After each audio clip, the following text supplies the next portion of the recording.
uma narrativa aí dizendo que o Sérgio Sacani teria trabalhado aqui 2 anos sem receber para que a equipe pudesse ser paga, porque estava uma grandíssima dificuldade e não dava pra pagar a equipe, então ele abriu mão do salário dele, tá? Dá pra dizer que o Sergião, ele nunca veio aqui sem receber, mas ele já recebeu sem vir aqui. Várias vezes. A gente ficou um tempo tentando fazer com que o Sérgio viesse cumprir o contrato dele, que era um contrato de exclusividade, que previa que ele fizesse 3 programas por semana, que previa um salário pra ele fixo e que previa também um bônus que tinha a ver com que o canal fizesse de lucro.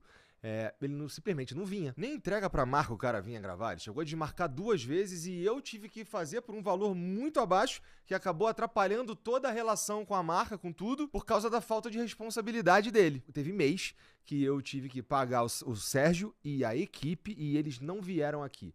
Teve dia que o Sérgio marcou, sei lá, um episódio na semana e com um cara que vinha dos Estados Unidos, o cara chegou aqui e ele não veio. Teve vez da equipe tá toda pronta aqui, a equipe extra, tá? Que a equipe dele não tava aqui. A equipe extra tava toda no estúdio ali preparando a live que ele ia chegar, quando liga pra ele atrasado meia hora já, ele tava em Brasília. Não é que a agenda dele não era ocupada, é que ele marcava tudo antes de marcar o próprio podcast dele, sem contar todas as vezes que tinha um monte de imprevisto pessoal, né? Que não convém ficar falando aqui também, porque vai levantar também um monte de pergunta. E ver isso na internet, cara, entristece. No fim das contas. Por quê? A gente tá falando de alguém que a gente criou uma relação muito maneira lá em 2019, né? A gente foi construindo as coisas, a gente construiu um podcast, né?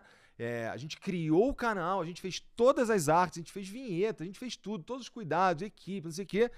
E termina assim, né? Termina de um jeito que um monte de afirmação descolada da realidade, me pintando como um cara ingrato, me pintando como um cara que trabalhou para destruir o programa, quando, na verdade, o fato dele não vir fazer o programa fez com que a gente precisasse criar outras coisas para pôr no canal. E, inclusive, essas outras coisas, esses outros criadores que apareceram no canal, todos com o aval dele.